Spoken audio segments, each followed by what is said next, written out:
Okay, I've just come out of surgery. I just thought I'd touch base and let you know. I'm still in hospital. I'm making progress. What happened? Lots of weird pain. The pain medication is really taking its toll. I think I've got myself a nice little addiction to painkillers because I've got no choice. And when this foot is in certain positions, it's really painful.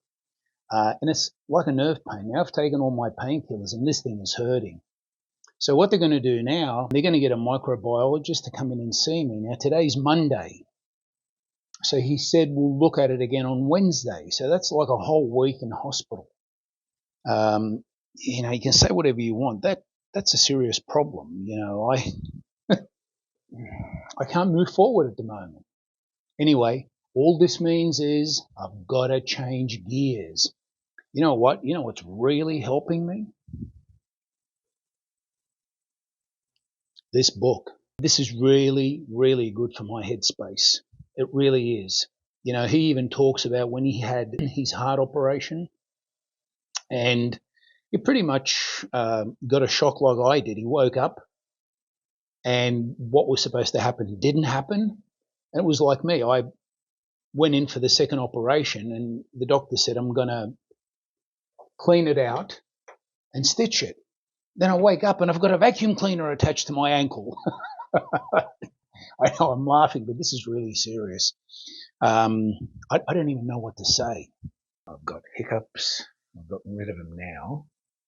And everything that could go wrong. No, not everything that could go wrong. Just a couple of complications. These are all complications that I've got to work through. Why? Hoping that the doctor's going to give me the clearance so I can start training again. After this is over, I am going to do a big cleanse from this old bastard. I'm going to have some fun doing it. I hope my infection on my foot, yes, I've got the right antibiotics now, so the infection is probably going to get better. The wound is still losing. I've got no muscle left really. I think my arms are about 15 inches. They used to be 20. I'm not going to try to put 5 inches back on, but I want to get myself to the point where I'm looking good. I look like I'm suffering really badly from sarcopenia.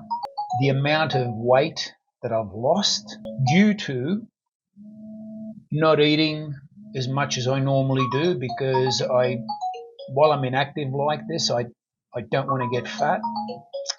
I don't even know when I can start training again. I don't even know when I'm going to leave hospital. People calling me on the phone, and it's a little bit stressful. Oh, fuck me. I'm sick of this. I couldn't sleep last night, so I got on Facebook and I see what happens overseas. We're on a different time here in Australia. Samson Duwata, one of my favourite physiques, apparently is in hospital. And I'm outspoken and very opinionated, and I just came straight out in one of the groups and I said, listen, he's having gut problems because he's got the most beautiful waistline from the front. When he turns to the side, he's got a belly. He's obviously suffering rebound because he's weighing 330. Milos is his coach, and maybe Milos didn't tell him what could happen after a contest because he probably thought that this guy knows. When you've been taking enough substances and you're not 100% sure that he's using insulin, but by the way his gut looks, he can't vacuum. Now, Hattie, on the other hand, he either didn't take insulin, which is one of the reasons why he was so well conditioned, or he took minimal because you know what? Him and his coach are quite smart. He doesn't have a waistline from the front that looks as good as Samson's. However, from the side, his waistline is far superior and he's able to vacuum, which he did throughout the whole contest. It's very, very difficult to vacuum once you've had all those carbs with all that insulin. Yeah, you may end up with full muscles, but you can end up with those full muscles without using the insulin. I just think it's not worth it. I'm really hoping that Samson is going to be okay. He was huge before this contest, and he did a post where he was saying he could hardly stand up from whatever he wasn't eating or whatever he was doing. And I'm thinking, wow, he looks so full. He certainly didn't look depleted. So he's a big man. When he first came on the scene, I knew he was going to get this good. You know, we've got a potential Mr. Olympia there. I'm not sure, and this is when I say to people, you've got your rare people like Lee Haney, who had the genetics and he was able to win, Dorian Yates, myself, and he's got the best genetics you've ever seen. But people with the best genetics generally don't win. I've been deemed as having good genetics. Well, I've suffered some really bad losses to people who didn't have genetics like mine. When I was competing as a pro bodybuilder, if you knew how I lived, no wonder I didn't win the Olympia. Only competed in it once, didn't go back the next year. Genetics never won anything for anyone. It's what comes from here. I hope Samson Duarte is going to be okay. I mean, I love this guy's physique. He can't vacuum. He's got the most beautiful waistline. I never used insulin when I was competing, but because I had a lot of clients asking me about it, I actually said to them, listen, go to Dave Palumbo and Milos, pay them some money, find out, because these guys are the experts. Now, these people were cheapskates. So what did I do to keep their business? I educated myself. And I'll tell you something, I never competed on insulin. I don't think you need insulin. I took dangerously high dosages to see how it all worked. And this is not something I recommend because, you know, I had liquid carbs, honey, and everything sitting by waiting to save myself from what I did. But I needed to learn this. And you know what? I know how insulin works. I know what you should take, but I don't recommend it. He's not going to have organ failure, but the thing that worries me, anybody that's taken a lot of insulin, it's another hormone. Now, when you use testosterone and you come off it, if you're a hard hitter or you've been doing a cycle for a long time or you haven't checked your bloods for a long time and you just keep thinking that I've had a short break, I'm going to be okay and I'll start it again, when you finally stop everything, if you even stop, because people do TRT, but when you finally stop everything, it's going to take you about 2 years. Well, it can take up to 2 years or more for your own levels to come back. And then the problem is, even if your testosterone levels are back in normal range, your adrenals, if your adrenals are not right, it's like not having any testosterone at all. And you know, when you're checking your adrenals, basically when you're past the age of 30, your DHEA levels are going to take a sharp decline. And if your DHEA levels are not where they should be, you're going to have adrenal problems, right? So that's testosterone. Now, if you've used growth hormone and you stop it, your own levels come back a lot quicker than your testosterone levels. However, I was told by a qualified quack, a doctor who actually takes insulin, trains with weights, he takes it every day. And I said, listen, I don't want to live my life doing this. So if I do use insulin, how long is it going to take for my own levels to come back? He goes, oh, they come back immediately. I don't think he knows. I don't think anyone knows. How can you be taking 100 IUs of insulin a day? Yeah, 100 IUs. So basically, if you're having 1,000 grams of carbs every day, right, there's a formula. There is a formula for every 10 grams of carbohydrate. I think you're supposed to take 1 IU of insulin.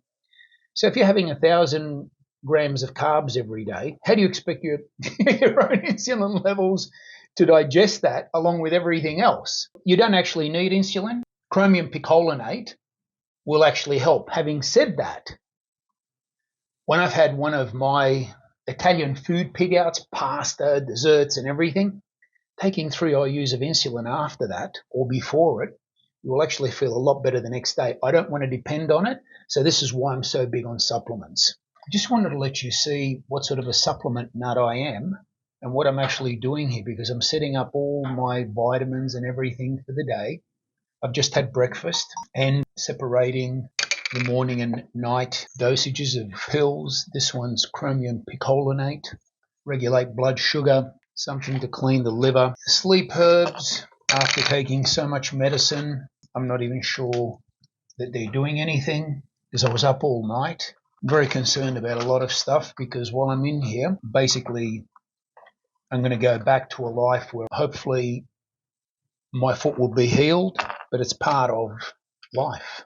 Vitamin C, 4,000 milligrams. Zinc, which is good for healing and also maintaining testosterone levels. I really do believe in whole foods, but I am a supplement nut. I don't think there's any harm except to your pocket.